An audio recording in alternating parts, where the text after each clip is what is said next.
ನಮಸ್ಕಾರ ಗೆಳೆಯರೆ, ನಾನು ನಿಮ್ಮ ಸ್ನೇಹಿತ ಶಿವಶಂಕರ್ ಚಿಂತೇಳಿ. ನಿಮ್ಮೆಲ್ಲರಿಗೂ ಮತ್ತೆ ನನ್ನ ಯೂಟ್ಯೂಬ್ ಚಾನಲ್ ಮನಿ ಶಾಪಿಂಗಿಗೆ ಸ್ವಾಗತ. ಸೊ ಇವಾಗ ಲಾಸ್ಟ್ ಪ್ರೀವಿಯಸ್ ಒಂದೆರಡು ಎಪಿಸೋಡಲ್ಲಿ ನಾನು ಏನು ಇನ್ವೆಸ್ಟ್ಮೆಂಟ್ ಬಗ್ಗೆ ನಾನು ಮಾತಾಡಿದ್ದೆ, ಅದ್ರ ಬಗ್ಗೆ ಸ್ವಲ್ಪ ರೀಕ್ಯಾಪ್ ಮಾಡೋಣ. Last first F D, R D ಮತ್ತು ಪಿ ಎಫ್, ಆಮೇಲೆ ಇನ್ಶೂರೆನ್ಸ್ ಮತ್ತು ಮ್ಯೂಚುವಲ್ ಫಂಡ್ ಬಗ್ಗೆ ಮಾತಾಡಿದ್ದೆ. ಸೊ ನನಗೆ ಒಂದೆರಡು ಫೀಡ್ಬ್ಯಾಕ್ ಬಂದಿತ್ತು. ಸೊ ಇದರಲ್ಲಿ ನಾನು ಏನು ಹೇಳ್ತಾ ಇದ್ದೀನಿ ನಿಮಗೆ, ಈ ಇನ್ವೆಸ್ಟ್ಮೆಂಟ್ಗಳು ಯಾವುದ್ಯಾವ್ದು ಇನ್ವೆಸ್ಟ್ಮೆಂಟು, ಎಫ್ ಡಿ ಆಗಲಿ, ಆರ್ ಡಿ ಆಗಲಿ, ಪಿ ಎಫ್ ಆಗಲಿ, ಕೆಲವೊಂದು ಇದರಲ್ಲಿ ನಾನು ನೆಗೆಟಿವ್ ಹೇಳಿದ್ದೀನಿ ಅಂತಂದರೆ ಇದು ಓನ್ಲಿ ಪರ್ಪಸ್ ಆಫ್ ನಾವು ಫೈನಾನ್ಷಿಯಲ್ ಫ್ರೀಡಮ್ ಏನು ನಾವು 7 ಕ್ಯಾಟಗರಿನ ಸೆಟ್ ಮಾಡ್ಕೊಂಡಿದ್ವಿ, ಏನು ಎಕ್ಸ್ಪೆಕ್ಟೇಷನ್ ಸೆಟ್ ಮಾಡ್ಕೊಂಡಿದ್ವಿ ಅದಕ್ಕೆ ಕಂಪ್ಯಾರಿಸನ್ ಮಾಡಿ ಮಾತ್ರ ಹೇಳಿರೋದು. ನನಗೆ ರಿಸ್ಕ್ ಬೇಡ, ನಾನು ಸೇಫಾಗಿ ಇನ್ವೆಸ್ಟ್ಮೆಂಟ್ ಮಾಡಬೇಕು, ನನಗೆ ಫೈನಾನ್ಷಿಯಲ್ ಫ್ರೀಡಮ್ ಬಗ್ಗೆ ಯೋಚನೆ ಮಾಡ್ತಾ ಇಲ್ಲ, ಪ್ಯಾಸಿವ್ ಇನ್ಕಮ್ ಬಗ್ಗೆ ನಾನು ಯೋಚನೆ ಮಾಡ್ತಾ ಇಲ್ಲ ಅಂತಂದರೆ ನೀವು F D, R D, P F ಅದೆಲ್ಲ ಇನ್ವೆಸ್ಟ್ಮೆಂಟ್ ಮಾಡ್ಕೋಬೋದು. ನನಗೆ ಓನ್ಲಿ ಲೈಫ್ ಪ್ರೊಟೆಕ್ಷನ್ಗೆ ಅಷ್ಟೇ ನಾನು ಯೋಚನೆ ಮಾಡ್ತಾ ಇದ್ದೀನಿ ಅಂದರೆ ನೀವು ಇನ್ಶೂರೆನ್ಸ್ ತೊಗೋಬೋದು.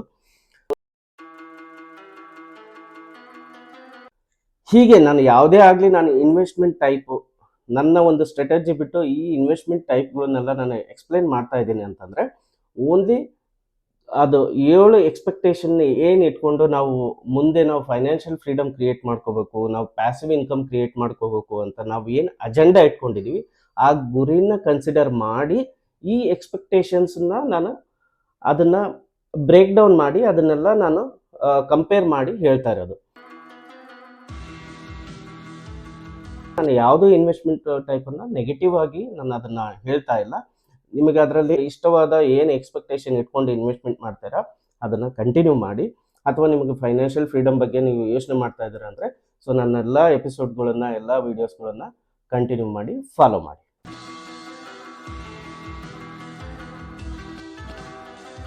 ಸೊ ಇವತ್ತು ನಾನು ಒಂದು ಟಾಪಿಕ್ ತಗೊಂಡು ಈ ಕಂಟೆಂಟಲ್ಲಿ ನಾನು ಬ್ರೇಕ್ ಡೌನ್ ಮಾಡ್ತಾ ಇದ್ದೀನಿ. ಅದೇನು ಅಂದರೆ ಗೋಲ್ಡು, ಸಿಲ್ವರು. ಸೊ ನೋಡಿ, ಗೋಲ್ಡ್ ಸಿಲ್ವರ್ ಅಂತಿದ್ದಾಗೆ ನಮ್ಮ ಭಾರತ ನಾರಿಯರು ತುಂಬ ಕ್ಯೂರಿಯಾಸಿಟಿಯಿಂದ ಎಷ್ಟು ಮುಖದ ಮೇಲೆ ಒಂದು ನಗು, ಒಂದು ಕಳೆ ಬಂದ್ಬಿಟ್ಟಿದೆ. ಸೊ ಒಳ್ಳೆಯದು. ಹೇಗೆ ಹೆಣ್ಮಕ್ಳಿಗೆ ಇದು ಗೋಲ್ಡ್ ಸಿಲ್ವರ್ ಅಂದರೆ ಎಷ್ಟು ಅಟ್ರಾಕ್ಷನ್ ಇರುತ್ತೆ, ಗಂಡಸರಿಗೆ, ನಮ್ಮ ಭಾರತೀಯ ಗಂಡಸರಿಗೆ ಸ್ವಲ್ಪ ಅದು, ಕೆಲವು ಜನರಿಗೆ ಸ್ವಲ್ಪ ದೂರನೇ. ಬಂಗಾರ ಬೆಳ್ಳಿ ಅಂದರೆ ಬೇಡಪ್ಪ ನಮಗೆ ಅಂತಾರೆ. ಓಕೆ, ಈ ಬಂಗಾರ ಬೆಳ್ಳಿನ ನಾವು ಫಸ್ಟ್ ಅದನ್ನು ಯೋಚನೆ ಮಾಡಿದಾಗ ಇದು ಒಂದು ಬಂಗಾರ ಬೆಳ್ಳಿ ಖರೀದಿ ಮಾಡೋದು ಒಂದು ನಮಗೆ ಟ್ರೆಡಿಷನಲ್ ವೇ ಇಂದ ತುಂಬಾ ಇಷ್ಟ ಕೆಲವರಿಗೆ, ಎಲ್ರಿಗೂ, ತುಂಬ ಜನಕ್ಕೆ. ಸೊ ಅದು ಒಳ್ಳೆಯದು. ಬಂಗಾರ ಬೆಳ್ಳಿ ತಗೊಳ್ರಿ, ಅದನ್ನು ನಾವು ಆಭರಣ ಮಾಡಿಕೊಂಡು ಅದನ್ನು ನಾವು ಮೈ ಮೇಲೆ ಹಾಕ್ಕೊಂಡು ಅದನ್ನೆಲ್ಲ ನಾವು ಯೂಸ್ ಮಾಡೋದು ಒಳ್ಳೆಯದು. ಇನ್ವೆಸ್ಟ್ಮೆಂಟು, ನಾನು ಬರೀ ಇನ್ವೆಸ್ಟ್ಮೆಂಟ್ಗೋಸ್ಕರ ನಾನು ಕಾಯಿನ್ಸ್ ತೊಗೋತಾ ಇದ್ದೀನಿ, ನಾನು ಸುತ್ತಿನುಂಗುರ ತೊಗೋತಾ ಇದ್ದೀನಿ, ಸಿಲ್ವರ್ ಕಾಯಿನ್ಸ್ ತೊಗೋತಾ ಇದ್ದೀನಿ ಅಂತಂದರೆ ಅದನ್ನು ಇನ್ವೆಸ್ಟ್ಮೆಂಟ್ಗೋಸ್ಕರ ನಾನು ಅದನ್ನೆಲ್ಲ ಮಾಡ್ತಾ ಇದ್ದೀನಿ ಅಂತಂದರೆ ನಾವು ಏನು ಮಾಡೋಣ, ಫೈನಾನ್ಷಿಯಲ್ ಫ್ರೀಡಮ್ ಅಥವಾ ಪ್ಯಾಸಿವ್ ಇನ್ಕಮ್ ಅದಕ್ಕೆಲ್ಲ ನಾವು ಏನು 7 ಕೆಟಗರಿ ನಾವು ಯೋಚನೆ ಮಾಡಿದ್ವಿ ಅದಕ್ಕೆಲ್ಲ ಸೆಟ್ ಆಗುತ್ತಾ ಇಲ್ಲ, ಸೂಟೇಬಲ್ ಆಗುತ್ತಾ ಇಲ್ಲ ಅಂತ ಬ್ರೇಕ್ ಡೌನ್ ಮಾಡೋಣ. ರಿಸ್ಕ್ ನಾನು ಗೋಲ್ಡು ಸಿಲ್ವರ್ದು ಏನು ಹೇಳ್ತೀನಿ ರಿಸ್ಕ್ ಅಂತಂದರೆ ಮೀಡಿಯಮ್ ಆಗಿ ಅಂತ ಹೇಳ್ತೀನಿ. ಯಾಕೆ ಕಂಪ್ಲೀಟಾಗಿ ನಾವು ಏನಾದರೂ ಗೋಲ್ಡ್ ತೊಗೊಂಡಿವಿ ಅಂತಂದರೆ ಇದು ಲಾಸ್ ಆಗೋದು ಏನೂ ಇಲ್ಲ. ಇದರಲ್ಲಿ ನಾವು ಲಾಸ್ ಮಾಡ್ಕೋತೀವಿ ಅಂತ ಸ್ವಲ್ಪ ದಿನ, ನೀವು ಸ್ವಲ್ಪ ದಿನ 1 ತಿಂಗಳು 2 ತಿಂಗಳು ಹಾಗೆ ಹೋಗ್ತಾ ಹೋಗ್ತಾ ನೀನು 1 ವರ್ಷ 2 ವರ್ಷ ಅದನ್ನು ಇಟ್ಕೊಂಡ್ರೆ ಸ್ವಲ್ಪ ಸ್ವಲ್ಪ ಆದರೂ ನಿನಗೆ ಅದರಲ್ಲಿ ರಿಟರ್ನ್ಸು ಸಿಕ್ಕೇ ಸಿಗುತ್ತೆ, ದೊಡ್ಡ ಅಮೌಂಟು ಎಷ್ಟಾದರೂ ಸಿಕ್ಕೇ ಸಿಗುತ್ತೆ, ಲಾಸ್ ಅನ್ನೋ ಥರ ಏನಿಲ್ಲ. ಬಟ್ ಮೀಡಿಯಮ್ಮೇ ಯಾಕೆ ಹೇಳಿದೆ, ಅದನ್ನು ಲೋ ಅಂತ ಹೇಳ್ಬೋದು. ಮೀಡಿಯಮ್ ಯಾಕೆ ಹೇಳಿದ್ದೀನಿ ಅಂದರೆ ನಾವು ಬಂಗಾರ ಬೆಳ್ಳಿನ ತೊಗೊಂಡ್ಮೇಲೆ ಅದನ್ನು ನಾವು ಕಾಪಾಡ್ಕೊಳ್ಳೋದೇ ಒಂದು ದೊಡ್ಡ ಚಾಲೆಂಜ್ ಆಗುತ್ತೆ. ನಾವು ಇಟ್ಕೊಳೋದು, ನಾವು ಮೈ ಮೇಲೆ ಹಾಕ್ಕೊಂಡಾಗ ಅದನ್ನು ಸ್ನ್ಯಾಚಿಂಗ್ ಆಗ್ಬೋದು, ಇಲ್ಲ ನಾವೇ ಕಳ್ಕೊಬೋದು, ಇಲ್ಲ ಮನೇಲೇ ಇಟ್ಟಿದ್ದೀವಿ ಅಂತಂದರೆ ಅದನ್ನು ಕಳ್ತನ ಆಗ್ಬೋದು.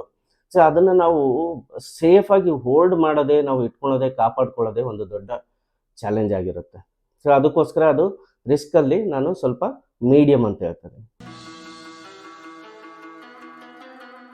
ರಿಟರ್ನ್ಸ್ ಬಗ್ಗೆ ನಾವು ಯೋಚನೆ ಮಾಡಿದಾಗ ರಿಟರ್ನ್ಸ್ ನಾವು ಬೈ ಮಾಡಿಬಿಟ್ಟಿರ್ತೀವಿ ಆಲ್ರೆಡಿ ಗೋಲ್ಡು, ಅದರಲ್ಲಿ ನಮಗೆ ತುಂಬ ಈಗ ಜಿ ಎಸ್ ಟಿ ಹಾಕ್ಬಿಡ್ತಾರೆ, ನಮಗೆ ಅದನ್ನು ವೇಸ್ಟೇಜು, ಮೇಕಿಂಗ್ ಚಾರ್ಜಸ್ ಎಲ್ಲ ಹಾಕ್ಬಿಟ್ಟಿರ್ತಾರೆ. ಅದಕ್ಕೆ ನಾವು 15 to 20% ನಾವು ಆಲ್ರೆಡಿ ಜಾಸ್ತಿ ಕಟ್ಬಿಟ್ಟಿರ್ತೀವಿ. ಬಟ್ ನಾವು ಒಳ್ಳೆ ರಿಟರ್ನ್ ಕೊಡಬೇಕಾದ್ರೆ ಈ 22 ಕ್ಯಾರೆಟ್ ಆಭರಣಗಳು ಅವು ಏನಾದರೂ ಕೊಡಬೇಕಾದ್ರೆ ಅದರಲ್ಲಿ GST ತೆಗಿತಾರೆ, ಮೇಕಿಂಗ್ ಚಾರ್ಜಸ್ ತೆಗಿತಾರೆ, ವೇಸ್ಟೇಜ್ ತೆಗಿತಾರೆ, ಮತ್ತೆ ನಮಗೆ 100% ವ್ಯಾಲ್ಯೂ 22 ಕ್ಯಾರೆಟ್ದು ಎಷ್ಟಿರುತ್ತೆ ಅಷ್ಟು ಕೊಡಲ್ಲ. ಅದರಲ್ಲೂ ಮತ್ತೆ 70% 80% ಅದ್ರ ವ್ಯಾಲ್ಯೂನ ಕಡಿಮೆ ಮಾಡಿಬಿಟ್ಟು ಅದು ಏನು ಲೀಕೇಜ್ ಇರುತ್ತಲ್ಲ ಅದು ರಿಟರ್ನ್ಸು ತುಂಬ ಪ್ರಾಬ್ಲಮ್ ಆಗುತ್ತೆ. ಅದರಿಂದ ಏನಾಗುತ್ತೆ, ನಾನು ರಿಟರ್ನ್ಸ್ ಸ್ವಲ್ಪ ಮೀಡಿಯಮ್ ಅಂತ ಹೇಳ್ತೇನೆ. ತುಂಬ ಲಾಂಗ್ ಇಯರ್ಸ್ ಆಗಿ ನೀವು 24 ಕ್ಯಾರೆಟ್ ಅದನ್ನೆಲ್ಲ ನೀವು ಹೋಲ್ಡ್ ಮಾಡಿಟ್ಕೊಂಡಿದ್ರಿ ಅಂದರೆ ಓಕೆ, ಪರವಾಗಿಲ್ಲ, ಅದಕ್ಕೆ ರಿಟರ್ನ್ ಎಲ್ಲ ತುಂಬ ಚೆನ್ನಾಗಿ ಬರುತ್ತೆ. ಓಕೆ ಓಕೆ ನೆಕ್ಸ್ಟ್ ಇದರಲ್ಲಿ ಪಾರ್ಷಿಯಲ್ ವಿಡ್ರಾ ಇದೆಯಾ? ಪಾರ್ಷಿಯಲ್ ವಿಡ್ರಾ ಅಂದರೆ ನಮ್ಮ ಹತ್ರ ಎಷ್ಟೋ ಒಂದು ಗೋಲ್ಡ್ ಇದೆ, ನಮಗೆ ಏನಾದರೂ ಎಮರ್ಜೆನ್ಸಿಗೆ ಸ್ವಲ್ಪ ಫಂಡ್ ಬೇಕು, ಅಮೌಂಟ್ ಬೇಕು ಅಂತಂದರೆ ಅದನ್ನು ಏನು ಮಾಡ್ತೀವಿ ನಾವು, ಇದರಲ್ಲಿ ಇದೆ, ನಾವು ಏನಾದರೂ ನನ್ನ ಹತ್ರ ಒಂದು ಬಿಸ್ಕೆಟ್ ಇದೆ 100 ಗ್ರಾಮ್ದು, ಅದರಲ್ಲಿ ಒಂದು 10 ಗ್ರಾಮ್ನ ತೆಗೆದುಬಿಟ್ಟು ನಾವು ಅಮೌಂಟನ್ನು ತಗೋಬೋದು. ಸೊ ಪ್ರಾಬ್ಲಮ್ ಏನಂದರೆ ನಮ್ಮ ಹೆಣ್ಮಕ್ಳು ಅಷ್ಟು ಈಸಿಯಾಗಿ ಬಂಗಾರನ ಸೇಲ್ ಮಾಡೋಕ್ಕೆ ಅಷ್ಟೊಂದು ಈಸಿಯಾಗಿ ಬಿಡಲ್ಲ. ಸೊ ಅದು ಒಂದು ಸ್ವಲ್ಪ ನಮಗೆ ಚಾಲೆಂಜಸ್ ಇರುತ್ತೆ.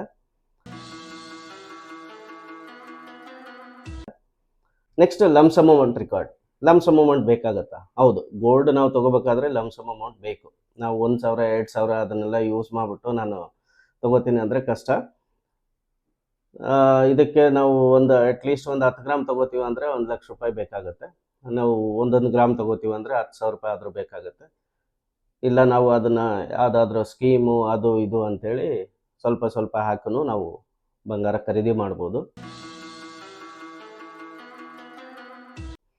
Passive income. ಈಗ ನಾವು ಪ್ಯಾಸಿವ್ ಇನ್ಕಮ್ ಯೋಚನೆ ಮಾಡಿದಾಗ ಇದರಿಂದ ಏನಾದರೂ ನಾವು ಪ್ಯಾಸಿವ್ ಇನ್ಕಮ್ನ ಜನ್ರೇಟ್ ಮಾಡ್ಬೋದಾ? ಖಂಡಿತ ಇಲ್ಲ. ನಾವು ಬಂಗಾರ ಬೆಳ್ಳಿನ ನಾವು ಏನೇ ತೊಗೊಂಡು ಇಟ್ಕೊಂಡ್ರೂ ಅದರಲ್ಲಿ ನಾವು ಏನು ಪ್ಯಾಸಿವ್ ಇನ್ಕಮ್ನ ಜನ್ರೇಟ್ ಮಾಡೋಕ್ಕಾಗಲ್ಲ. ಬ್ಯಾಂಕಲ್ಲಿ ಇಟ್ಬಿಟ್ಟು ಅದನ್ನು ಒತ್ತಿ ಇಟ್ಟು ಅದನ್ನು ನಾವು ಅದರಲ್ಲಿ ಸ್ವಲ್ಪ ಒಂದು 2 to 3% ಇಂಟ್ರೆಸ್ಟ್ ಕೊಡ್ತಾರೆ, ಜಾಸ್ತಿ ಇರಲ್ಲ ಅದರಲ್ಲಿ ಇಂಟ್ರೆಸ್ಟು. ಅದನ್ನು ನಾವು ತೊಗೊಂಡ್ರೆ, ಬಟ್ ಕಂಪ್ಯಾರಿಟಿವ್ಲಿ ನೀವು ಅದನ್ನೇ ಪ್ಯಾಸಿವ್ ಇನ್ಕಮ್ ಆಗಿ ನಾನು ಜನ್ರೇಟ್ ಮಾಡ್ತೀನಿ ಅಂತ ಇದರಲ್ಲಿ ತುಂಬ ಕಷ್ಟ. ಸೊ ಕಾಂಪೌಂಡೆಡ್ ಗ್ರೋತ್ ನಾನು ಆಗಲೇ ಹೇಳಿದೆ ನಿಮಗೆ, ಅದನ್ನು ತುಂಬ ಲಾಂಗ್ ಆಗಿ ನಾವು ಇಟ್ಕೊಂಡು ಹೋದರೆ ಅದರಲ್ಲಿ ಸ್ವಲ್ಪ ರಿಟರ್ನ್ಸು ತುಂಬ ಚೆನ್ನಾಗಿ ಬರುತ್ತೆ. ಬಟ್ ನಾವು ಅದರಲ್ಲಿ ಶಾರ್ಟ್ ಟರ್ಮ್ ಆಗಿ ನಾವು 1 ವರ್ಷ 2 ವರ್ಷ 5 ವರ್ಷದಲ್ಲೇ ನಾನು ಬೇಗನೆ ಅದನ್ನು ಸೇಲ್ ಮಾಡ್ತೀನಿ ಅಥವಾ ನಾನು ಅದರಲ್ಲಿ ಗ್ರೋತನ್ನು ನೋಡ್ತೀನಿ ಅಂತಂದರೆ ಇಟ್ಸ್ ಕಮ್ಮಿ ಇರುತ್ತೆ. ಸೊ ಓವರಾಲ್ ನಾವು ಗೋಲ್ಡ್ ಸಿಲ್ವರ್ ಏನಂತಂದರೆ, ನೀವು ಒಂದು ಸ್ವಲ್ಪ ನಿಮ್ಮ ಖುಷಿಗೋಸ್ಕರ ನಿಮಗೆ ಯೂಸ್ ಮಾಡ್ಕೋಬೇಕು ಅಂತ ಅಂದಾಗ ನೀವು ಈ ಗೋಲ್ಡ್ ಸಿಲ್ವರ್ನ ನೀವು ಬೈ ಮಾಡಿ, ಅದು ಒಳ್ಳೆಯದು. ಬಟ್ ತುಂಬಾ ನಾನು ಇನ್ವೆಸ್ಟ್ಮೆಂಟ್ಗೋಸ್ಕರ ನಾನು ಅದನ್ನೇ ಒಂದು ದೊಡ್ಡ ಇನ್ವೆಸ್ಟ್ಮೆಂಟ್ ಆಗಿ ನಾನು ಇನ್ವೆಸ್ಟ್ಮೆಂಟ್ ಮಾಡ್ತೀನಿ ಗೋಲ್ಡ್ ಸಿಲ್ವರ್ ಅಂದರೆ, ಸ್ವಲ್ಪ ಫೈನಾನ್ಷಿಯಲ್ ಫ್ರೀಡಮು ಮತ್ತು ಪ್ಯಾಸಿವ್ ಇನ್ಕಮ್ ಬಗ್ಗೆ ಯೋಚನೆ ಮಾಡಿಬಿಟ್ಟು ಅದರಲ್ಲಿ ಇನ್ವೆಸ್ಟ್ಮೆಂಟ್ ಮಾಡಿ. ಇಲ್ಲ ಅಂದರೆ ಅದರಲ್ಲಿ ಇನ್ವೆಸ್ಟ್ಮೆಂಟ್ ಮಾಡೋದು ಗೋಲ್ಡಲ್ಲಿ ಅಷ್ಟೊಂದು ನೆಸೆಸಿಟಿ ಇಲ್ಲ.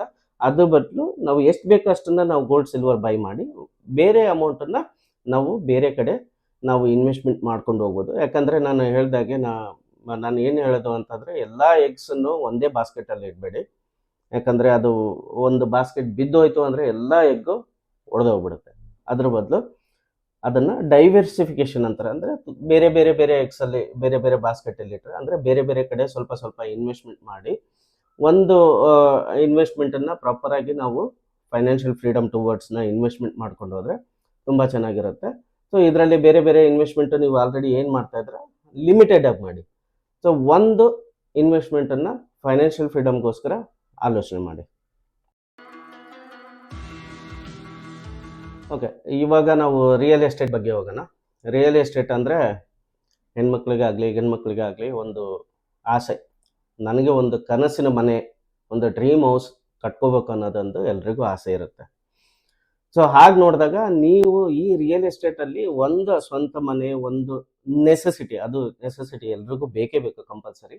ಆ ಒಂದು ನೆಸೆಸಿಟಿಗೋಸ್ಕರ ನೀವು ರಿಯಲ್ ಎಸ್ಟೇಟಲ್ಲಿ ಹೂಡಿಕೆ ಮಾಡ್ತೀರಿ ಅಂದರೆ ಒಂದು ಮನೆಗೋಸ್ಕರ, ಒಂದು ಸೈಟು, ಒಂದು ಮನೆಗೋಸ್ಕರ ಕಂಪಲ್ಸರಿ ಅದನ್ನು ಕಣ್ಮುಚ್ಚಿ ನೀವು ಇನ್ವೆಸ್ಟ್ಮೆಂಟ್ ಮಾಡಿ. ಇನ್ನೂ ಜಾಸ್ತಿ ನಾನು ರಿಯಲ್ ಎಸ್ಟೇಟಲ್ಲಿ ಇನ್ವೆಸ್ಟ್ಮೆಂಟ್ ಮಾಡ್ತೀನಿ ಅಂತ ಆಲೋಚನೆ ಮಾಡಿದಾಗ ಸ್ವಲ್ಪ ಫೈನಾನ್ಷಿಯಲ್ ಫ್ರೀಡಮ್ನ ನಾವು ಯೋಚನೆ ಮಾಡಿಬಿಟ್ಟು ಅದನ್ನು ಬ್ರೇಕ್ ಡೌನ್ ಮಾಡೋಣ. ರಿಯಲ್ ಎಸ್ಟೇಟ್ ಅದಕ್ಕೆ ಸೂಟೇಬಲ್ ಇದೆಯಾ ಇಲ್ಲ ಅನ್ನೋದು. ಸೊ ರಿಯಲ್ ಎಸ್ಟೇಟ್ ಅಲ್ಲಿ ಹಲವಾರು ಇದೆ. ಒಂದು ಸೈಟ್ ನಾವು ತಗೋಬಹುದು, ಇಲ್ಲ ಫ್ಲಾಟ್ಸ್ ತಗೋಬಹುದು, ಇಲ್ಲ ನಾವು ಒಂದು ಮನೆನೇ ಕಂಪ್ಲೀಟ್ ಆಗಿ ಮನೆನೇ ಖರೀದಿ ಮಾಡ್ಬೋದು, ಇಲ್ಲ ಲ್ಯಾಂಡ್ ತಗೋಬಹುದು.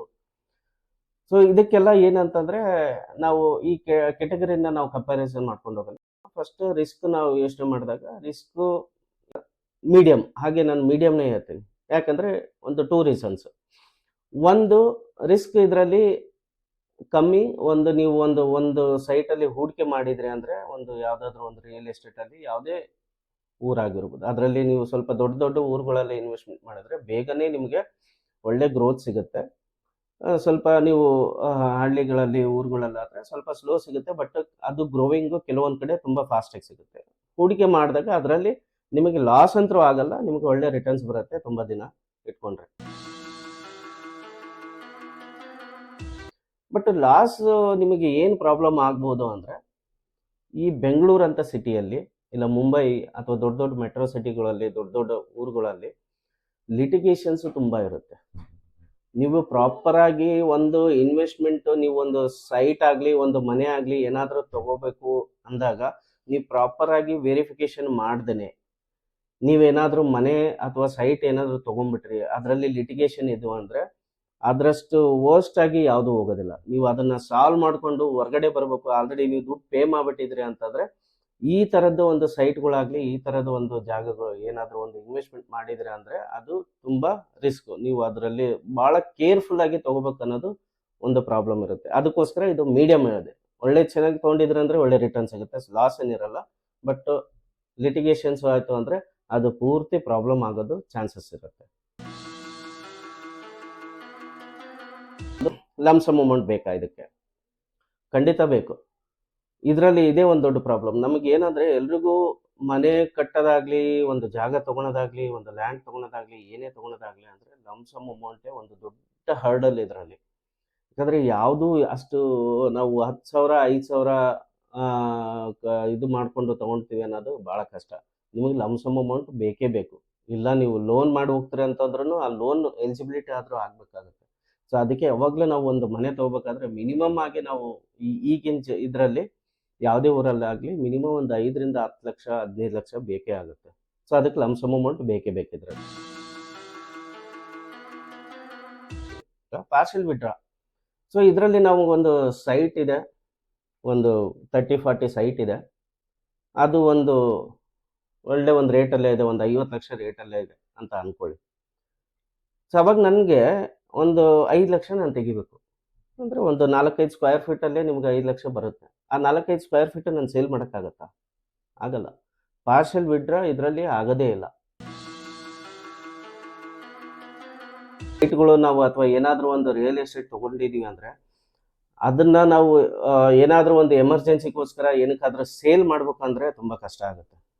ಅಷ್ಟು ಈಸಿ ಆಗಲ್ಲ, ತುಂಬ ಟೈಮ್ ತೊಗೊಳುತ್ತೆ. ಅದಕ್ಕೊಂದು ಸೇಲಿಗೆ ಹಾಕಬೇಕು, ಅದಕ್ಕೆಲ್ಲ ಹುಡುಕ್ಬೇಕು, ಅದಕ್ಕೊಂದು ರೇಟ್ ಬರಬೇಕು, ಅದಕ್ಕೊಂದು ನೀವು ಬಾರ್ಗೇನಿಂಗ್ ಇರುತ್ತೆ, ಅದೆಲ್ಲ ಮಾಡಿ ರಿಜಿಸ್ಟ್ರೇಷನ್ ಮಾಡಿ ಅದೆಲ್ಲ ಅಂತಂದರೆ ನಿಮ್ಮ ಕೈಗೆ ಫುಲ್ ಕಂಪ್ಲೀಟ್ ಅಮೌಂಟ್ ಬರೋಷ್ಟೊತ್ತಿಗೆ ಎಮರ್ಜೆನ್ಸಿ ಇದ್ದಾಗ ತುಂಬ ಕಷ್ಟ ಆಗುತ್ತೆ. ಸೊ ಪಾರ್ಷಲ್ ವಿಡ್ರಾ ಆಗಲಿ, ಕಂಪ್ಲೀಟ್ ವಿಡ್ರಾ ಆಗಲಿ, ಇದು ಒಂದು ಈಸಿ ಅಲ್ಲ, ಸ್ವಲ್ಪ ಕಷ್ಟನೇ ಆಗುತ್ತೆ.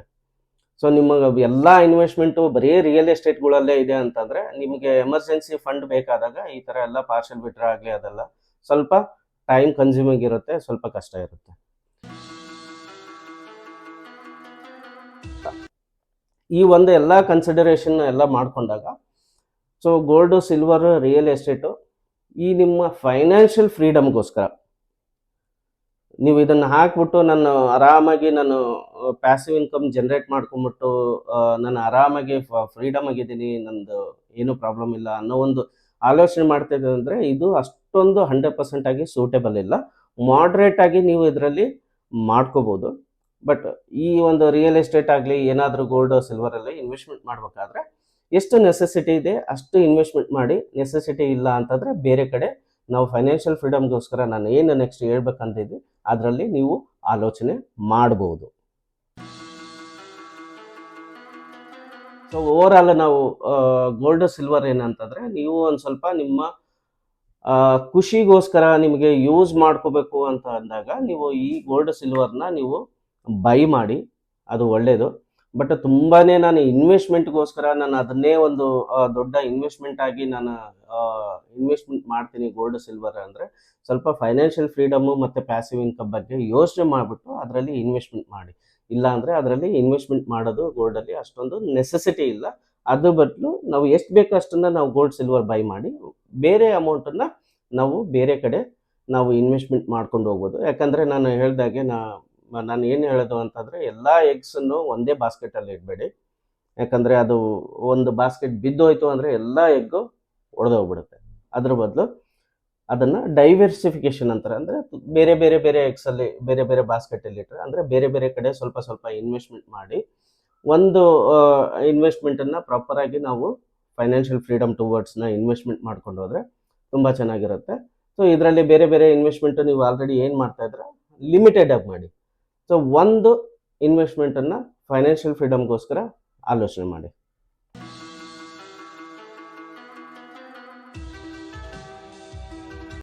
ಸೊ ನೆಕ್ಸ್ಟ್ ಎಪಿಸೋಡಲ್ಲಿ ನಾವು ಏನು ಮಾತಾಡೋಣ ಅಂದರೆ ನಾವು share market, long term investment ಮತ್ತು ಶಾರ್ಟ್ ಟರ್ಮ್ ಟ್ರೇಡಿಂಗು ಇದ್ರ ಬಗ್ಗೆ ಮಾತಾಡೋಣ.